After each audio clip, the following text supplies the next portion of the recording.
Welcome to All Things Greater Burlington, where you will hear from the movers, shakers, and changemakers that are moving Greater Burlington forward. Here is your host, Stephen Brody. Welcome to All Things Greater Burlington. The Greater Burlington Partnership recently held its small business breakfast at the Catfish Bend Convention and Event Center, and it was widely attended, had a great turnout, and of course the purpose of it was to recognize the Small Business of the Year award winner. We received a tremendous amount of nominations, 55 to be exact, and so it was a difficult process. There was a committee put together to go over all of the nominations, and in the end, the committee decided upon its winner, and we are pleased to have us here today, LJ Pritchard, the owner and general manager of Titan Broadcasting and Digital Group, the recipient of this year's Small Business of the Year Award. LJ, congratulations, and thanks for being with us today. Thanks. It's an honor to be here. As representing Titan Broadcasting and Digital Group, I really feel like it was an award given to our whole staff because we couldn't do it without each other. But yeah, it was a nice surprise. How big is, for those who don't know, how big is Titan Broadcasting and Digital Group? So we're relatively small, 10 full-time people, which that's all of us, and we can get quite a bit done with the group we have, but we're the epitome of small business. Absolutely. And you have two radio stations, correct? Yes. So Titan Broadcasting formed it in 2007, and we purchased the New Mix 107.3 KGRS and 101.7 The Bull, which is KBKB FM here in Burlington. And yeah, that's where we started, late 2007, and who knows? I wasn't prepared to know what it would be 15 years later. So when you and that's great because here you are 15 years later going strong. Are there any? I mean, what's going on in the radio market these days? I know we have a lot of stations here, but is there room for more here in Burlington? Is there talk about maybe expanding and having more in the area?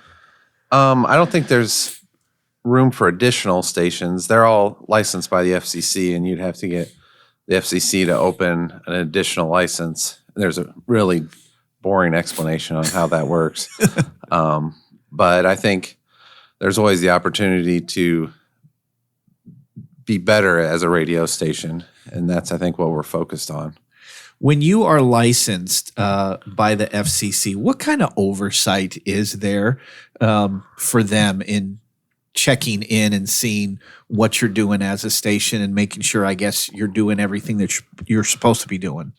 There's an absurd amount of oversight, and really all the rules were based in the 70s. So we're working in the past in that regard. But, they're making sure everything that we're, checking to make sure we're doing everything properly, as simple as broadcasting at the right frequency and at the right power level, at the right height of tower, to are we serving our community? Are we following proper equal employment rules while hiring people? Are we filing all the appropriate documentation regularly? Is our EAS equipment used properly and tested properly in case there's some sort of large emergency? And a bunch of other, it's a lot of paperwork. How has things evolved in your 15 years of ownership of the stations, from where you started with the stations to where it is today? Generally speaking, the focus has always been on serving our community, maximizing our listenership by providing, great, in our case, great music and, great information, whether it's about local events, local stuff, or just entertaining the public. And that holds true today. The other but the difference is the technology. So I was going to ask. I figured it would be that. Yeah, where the radio portion is the same, but now as a radio host, you're not only entertaining people on air, but you're also, doing our social media, whether you're Facebook, Instagram, updating our website, just trying to connect with our listener in every sort of way. Yeah. I have a question, which is always one that I love to ask guests. In your role, is there such a thing as a regular day, a normal day, or is every day different? There's common themes throughout the days. There's things that I do on a regular basis, but then I also kind of have the opportunity to deal with random issues that pop up, whether it's a air conditioner that died or a technical problem of some sort, or who knows what. So I kind of every day's a little bit different, but that's probably better. You were telling me, I think it was a few days ago, there was the stations went off the air. And I think didn't you say that you were notified at home? You've got something on your phone, I guess, that goes off, and it's loud. Yeah. So we had about 1:45 in the morning. There was a power loss situation at our offices here, which took one of our 1017 The Bull is on a satellite program from midnight to 5 a.m. And that satellite receiver and the battery backup for that satellite receiver both failed. And so my phone, if gets notified in a very loud sort of way, abrupt sort of way. And so I've learned that I can get up and move pretty quick. I can be down here in about 8 minutes. Oh, wow. And then, it took me a couple minutes to figure out what was going on as I woke up, and then, made some adjustments, and we were back up and moving pretty quick. Yeah. So can you talk about that? I mean, without giving away any secrets, I mean, when something like that happens and the station goes off the air, right? Is it you that gets tasked with figuring it out, or have you got an engineer that jumps in and starts trying to figure out what the problem is? It depends what time of day. We have very capable people that are here in the office from 4 a.m. to 7 or 8 p.m. every day. But if it's after, if it's in the middle of the night, I'm the first line of defense sometimes. But I mean, we've had other people. The system notifies several people, and then we kind of start communicating. And whoever can get there can get there. If it's a more serious issue, I work with a couple different engineers that can help us out pretty quick. But with the idea of staying on air as much as possible, I've learned to do quite a few things. Sure. Your family's been involved with media for many years. So how much did it take for you to learn the craft, to learn to do what you're doing? Well, I think I'm still trying to figure it out. But, I had the opportunity. I worked for my father for a period of time. He has some radio stations in Galesburg and in Burlington. Mm-hmm. I also worked with his GM in Galesburg for a period of time. Yeah. Having worked for him for a while, the stations in Burlington, the other stations, Clear Channel, those stations went up for sale, and I bought KGRS and KBFM. Yeah.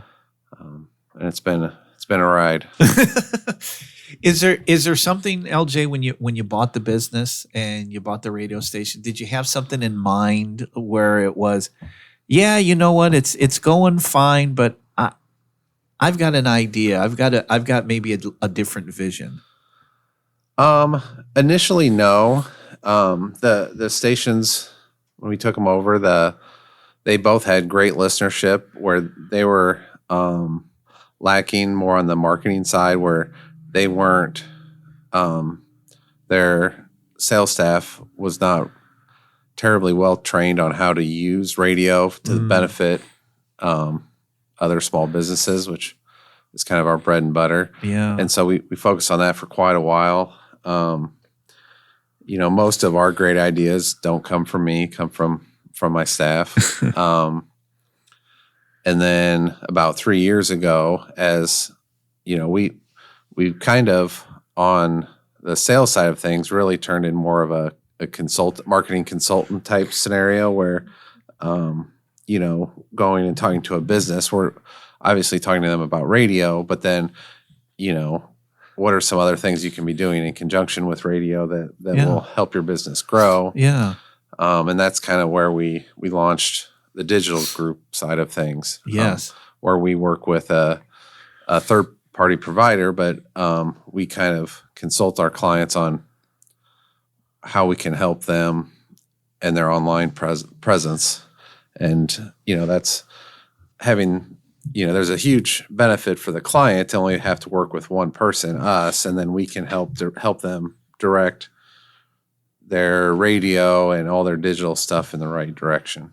Do you find some commonality when you or your staff is going out to meet a business, that there is something lacking that could really take them over the top in terms of really getting their message out to be able to promote and market their business?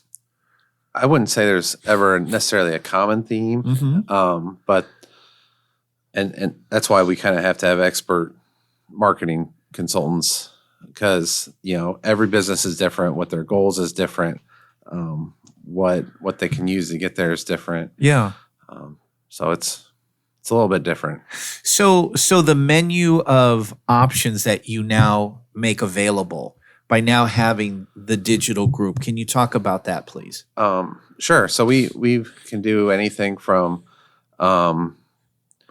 something very basic, like make a Google My Business profile for a business, or build a website, or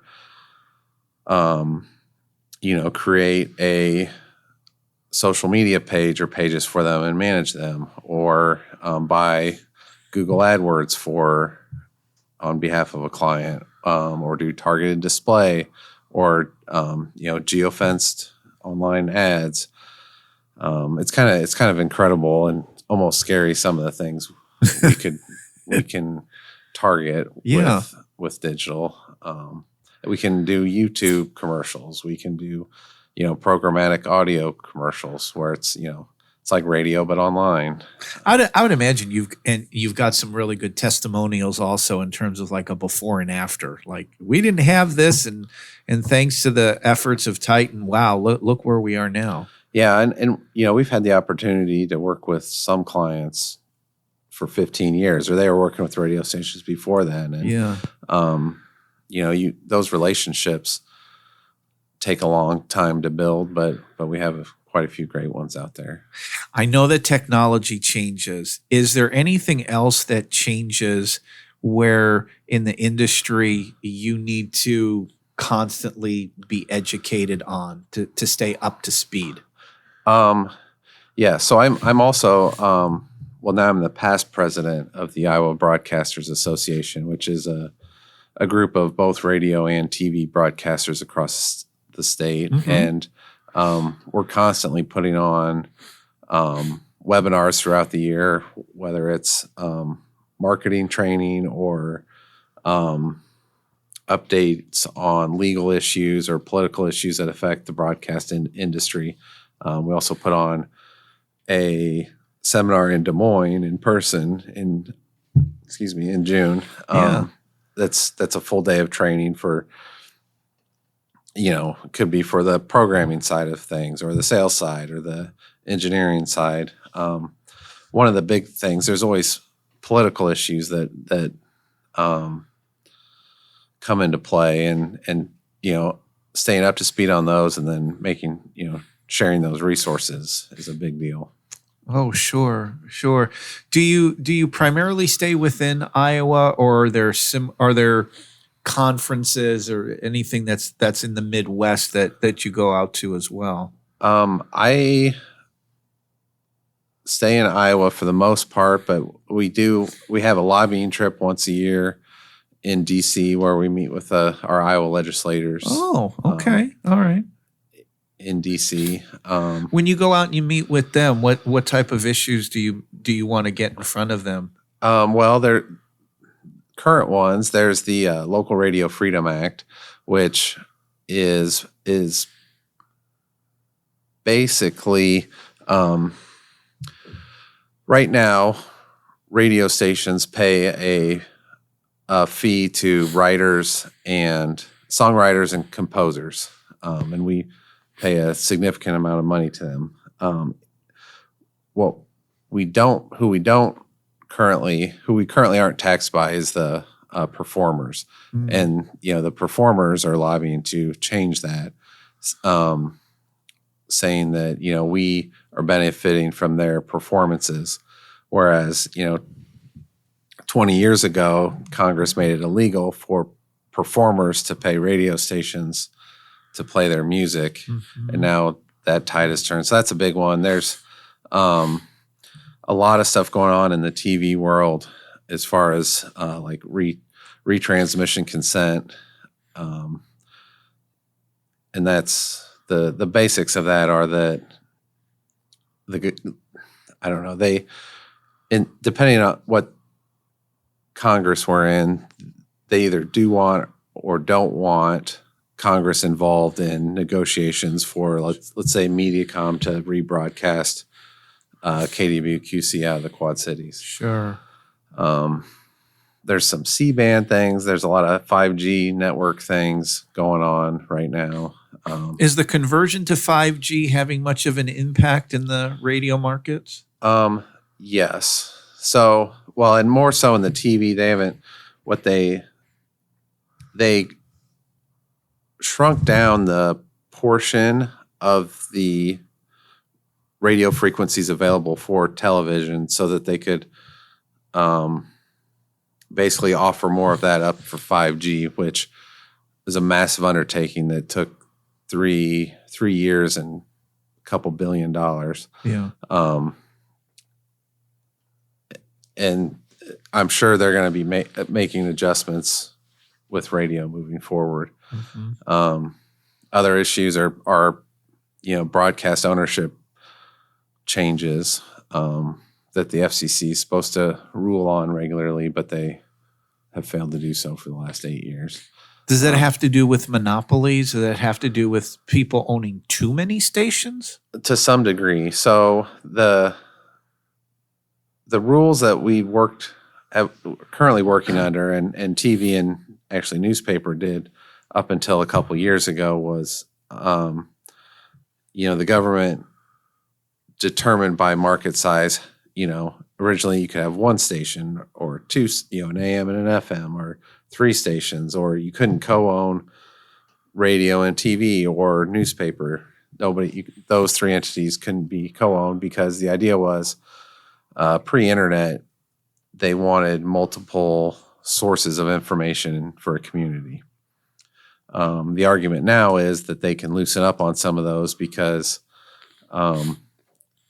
your radio group is not monopolizing the voice of the community because you have access to the internet, where they think you might not be able to have more than X number of stations in a market, but Facebook and Google and can be these massive behemoths. Oh, sure. I guess gone are the days of the aspiring artist who goes to the local radio station and says, "Would you play my song?"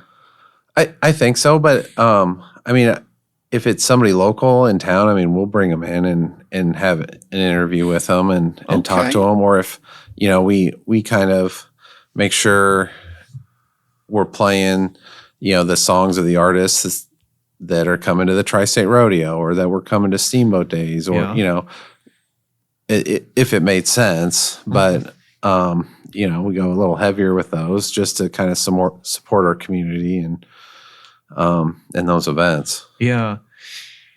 I would imagine, and you can, obviously you would know better, has it made things easier or harder that everything has gotten digital? You don't have to spin records anymore, and even like so much doing the CDs as much. Everything seems to be now digital and online. So how has that changed things in terms of your programming? It's definitely made things easier and higher quality as far as the quality of the music and the ability of what somebody can do. What's the dangerous part of it is, in some areas, some stations have succumbed to, like, maybe they won't have any live on-air content, or maybe they'll just be, the shows will be recorded from even a different market or something. Some of these larger conglomerates, they might have one person in Nashville who probably sounds fantastic, but he could be doing a country radio show in a dozen different markets, but he's not telling you about your local school delays or any local information. Yeah. Yeah. Oh, I was just going to ask something. Well, you've made it an effort, LJ, the radio stations, to really be a part of the community. And I know that played into your nomination as well. The digital group, as well as being a visible member in the community. Why is that important for you? Well, I think it's important. We all live here. We all work here. We want all our local businesses to do well. We want to do well. And part of that is more than, just showing up and working. It's volunteering at this event or making sure we're out broadcasting at every fair, festival, rodeo, pancake breakfast we can get to, just to highlight the great things going on in the community. Yeah. And then, those same people that are there volunteering while we're broadcasting are your clients you're going to see during the week too. So it's, we're all in on the community.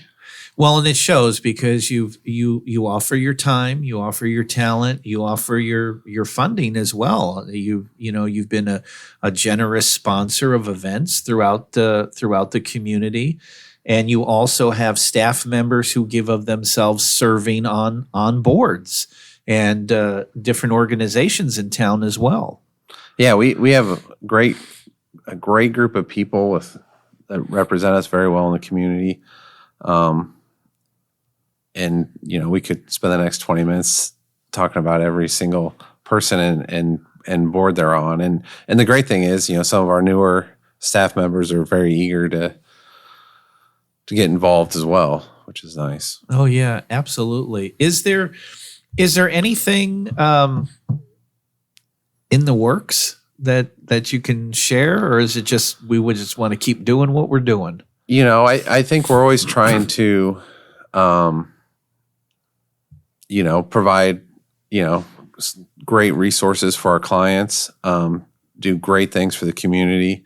We're constantly meeting and talking about how do we do this promotion better, or does anybody have any ideas for this client, or hey, I noticed this happens at this event and we should be there for that. It's like, okay.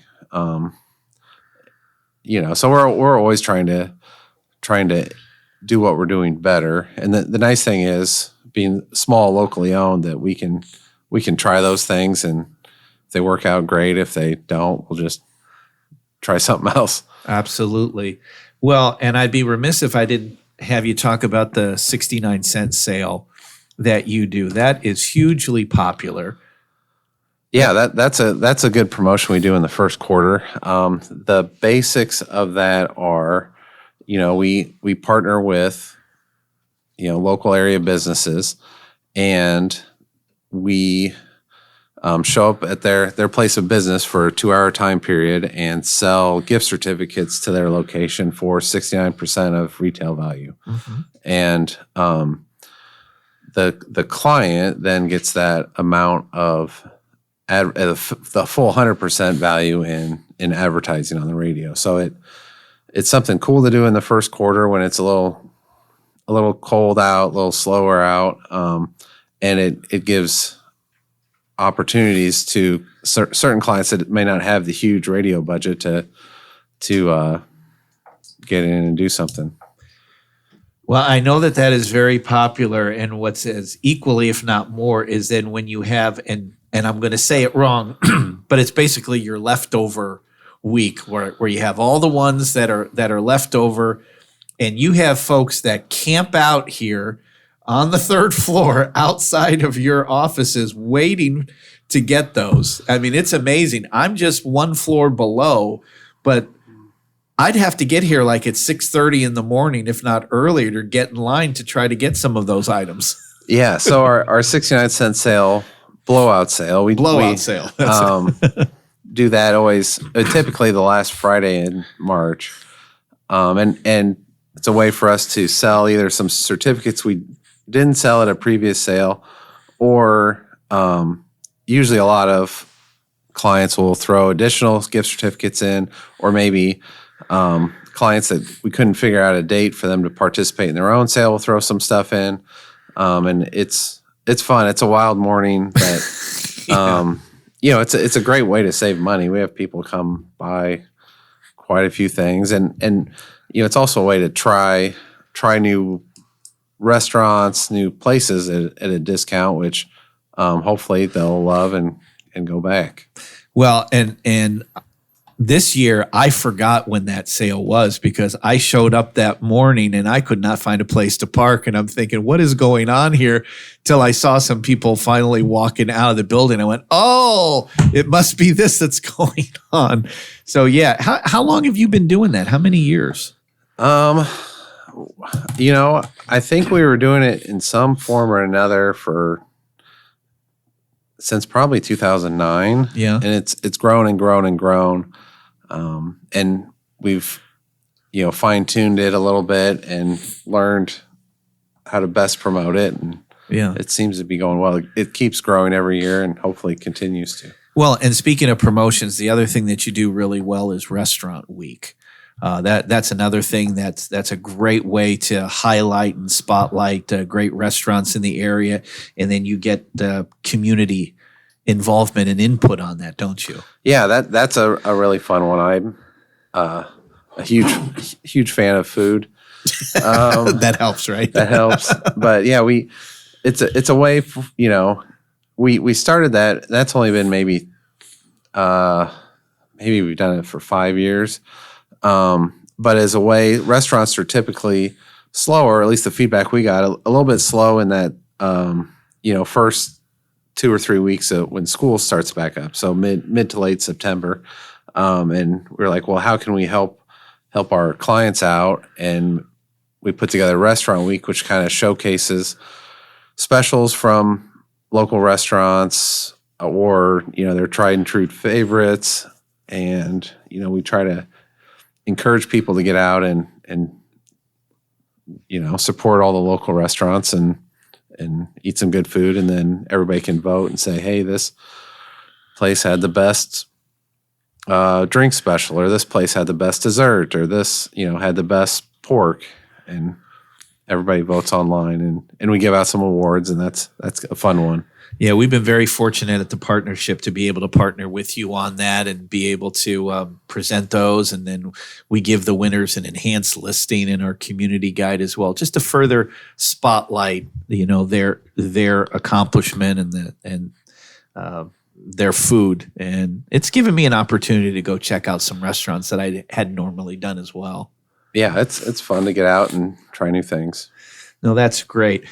Well, LJ, we are out of time, but it's been great to talk with you. It's been great to get to know more about the operations. And Most importantly, again, congratulations to you and your staff for the wonderful work that you're doing here in the community, and again, to be recognized as Small Business of the Year. So congratulations and keep up the great work. Well, thank you so much. It's truly an honor, and we'll do our best to keep it up.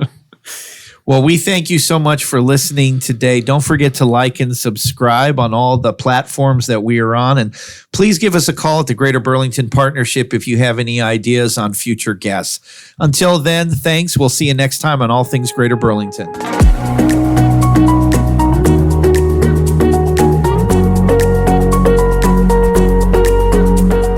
You have been listening to All Things Greater Burlington with Stephen Brody. Be sure to hit the subscribe button to catch all new episodes. To learn more about All Things Greater Burlington, visit greaterburlington.com/ATGB.